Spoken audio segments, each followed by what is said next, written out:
The .NET Core SDK comes with this tool called .NET.exe. This is the command line interface, or CLI, that makes it really easy to create, build, and run .NET applications. So what .NET.exe does is it combines the compiler, runtime loaders, package management, and deployment into a single, easy-to-use environment that's accessible with single commands that are easy to work with, even for command line adverse developers, generally like me. Even if you're not a big fan of working with the command line, the nice thing is you can automate build and deploy steps much easier than before. While I'm certainly no command line lover, I definitely have been using the CLI a lot. And using these tools will likely change the way you work with some things. Okay, now I've mentioned this a couple times in this course so far, but if you've ever heard of DNX or DNVM, forget them. These were the predecessors of .NET.exe in earlier versions of .NET Core, or what became of .NET Core, before Microsoft did one of their big pivots when things weren't working the way they had intended them to do. So they pivoted, got rid of those, or actually combined them into what became .NET.exe, those command line tools. Now, when you install the SDK, the .NET command line tool is referenced in your path. And it has a number of commands that you can use in order to work with new projects. So the first one is .NET New. You can use this to scaffold a simple Hello World console project that you can modify and edit in a plain text editor. You can then do a .NET Restore to restore missing NuGet packages, including runtimes. And then followed by .NET Run to execute the application. Now, .NET Build and .NET Pack can build and package your application and component packages for binary distribution, as well as NuGet packages. And then finally, .NET Publish can deploy an application to a server or other packing location. And I'll be showing you how a few of these work. This simple command line front-end interface consolidates a lot of disparate tooling under a single installation package, which makes it much easier to get started with .NET. And to top it off, these tools work the same on all the operating systems that .NET now supports: Windows, Mac, and Linux. This tooling significantly lowers the barrier of entry to starting with .NET, regardless of the platform that you're using. It's really a pretty compelling story for .NET Core. On the other hand, as the Visual Studio tooling matures and nears release, you can choose to completely avoid the CLI. It's your choice. And I expect most developers in the long term, at least on Windows, are going to choose that route of the rich development environment of Visual Studio, but it's by no means necessary. Okay, so now I'm going to get started on a .NET Core demo. In this demo, which I'm going to build on throughout the rest of this course, I'm going to show how to get started with .NET and ASP.NET Core and the new tools using the command line tooling. I'll demonstrate some of the core underpinnings of how .NET and ASP.NET Core projects are bootstrapped. The command line tooling is actually the best way to demonstrate this, rather than using Visual Studio project templates or any of the other text editor extensions that are appearing, so you develop an understanding of how .NET Core works. And if you're developing on the Mac OS or Linux, you won't have access to Visual Studio anyway. So these techniques apply to all platforms where you can use .NET Core. I'm going to start at the beginning with a simple Hello World console application, mostly because it's the default new project that you get with .NET Core.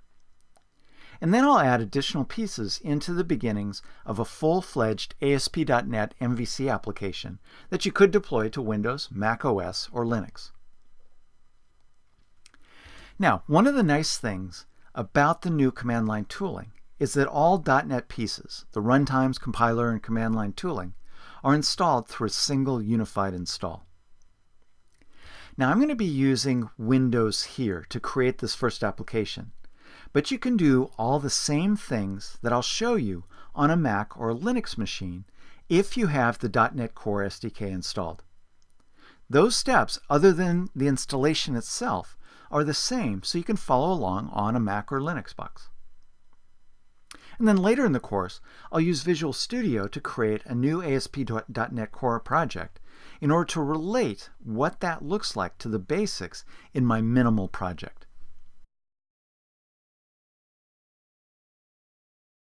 Okay, here I am on my development machine. Happens to be Windows, but again, you can do any of what I'm about to show you on a Mac or on Linux as well.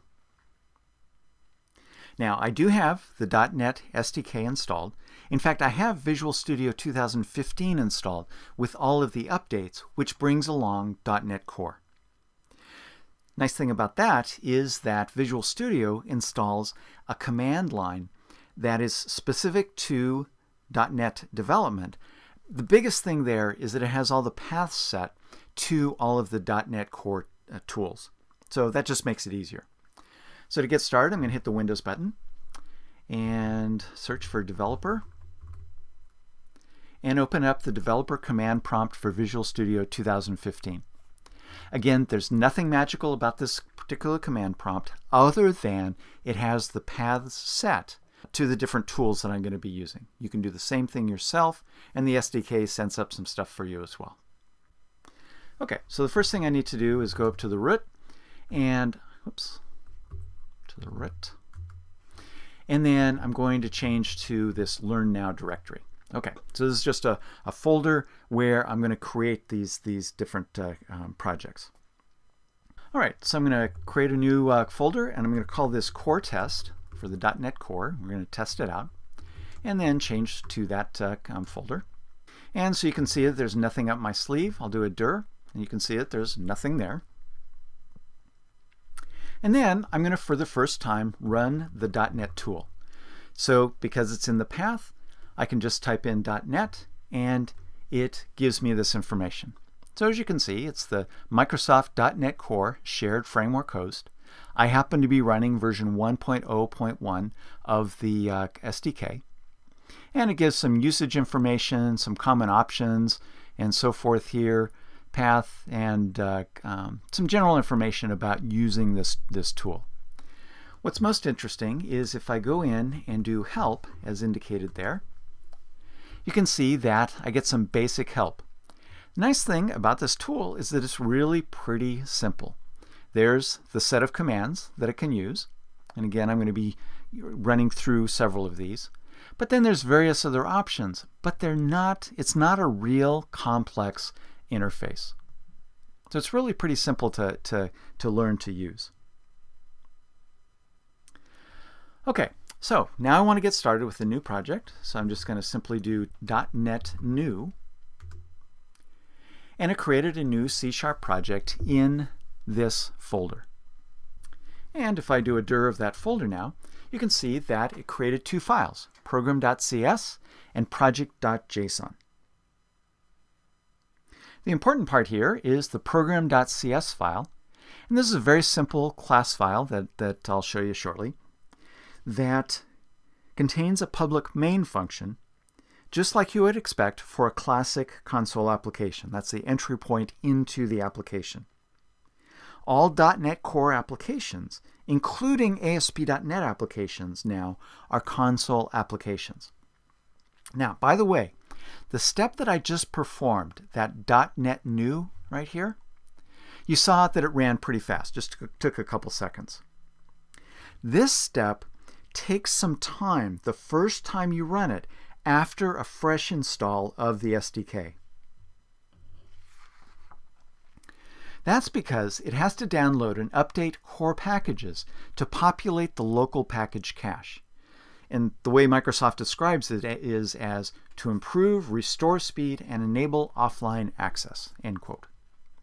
So once you've done that on a machine, it's going to be as quick as it was here. So obviously, I've created a new project on this development machine before. It already populated the local program cache. I'm done with that at this point.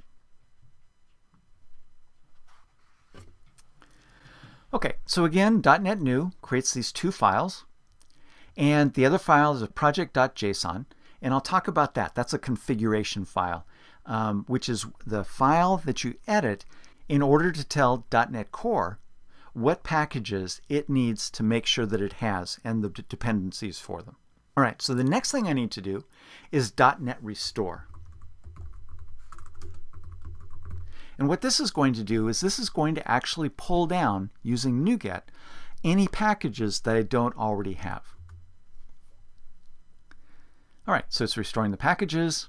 I didn't modify project.json, and so as you can see, it didn't download anything additional. But what it did do is that it created a lock file to the disk, and it's called project.lock.json. And now when I do a dir, you can see that I have that file as well. Okay, so again, this command, because this is an empty project that I haven't defined any additional NuGet packages or dependencies, it really doesn't do anything other than reference the .NET Standard library that's installed on the machine already. And then it created this project.lock.json file. Now the purpose for that file is that NuGet has to analyze the dependencies in your project, walk their dependency graphs, and figure out what packages should be installed for your project and the project's dependencies. This is a non-trivial amount of work, so the results are cached in project.lock.json to make subsequent restores faster and more efficient. In the lock file, it'll regenerate the lock file if you modify project.json and run .NET Restore if you execute that again, because most likely you've changed project.json in order to define an additional dependency or an additional package, and so it needs to rebuild project.lock.json and pull down any additional packages. Now, this lock file is not something you should ever edit. Instead, change the project.json file, and then .NET will update the lock file the next time you do .NET Restore. And there's no need to put it in source control. Okay, so that's project.json. I'm going to be talking about it quite a bit later. All right, and then the last thing to do is do .NET Run. And that builds, compiles the application. And as you can see, no errors or warnings. I haven't gotten my grubby hands on the code yet, so hopefully it's going to compile. And you can see that the output is just a string of text that's dumped to the console window. As I said, a very simple kind of an application. It's the traditional Hello World program. And for that, we have thanks to Kernighan and Ritchie in their seminal C programming, the C programming language book, oh so many years ago.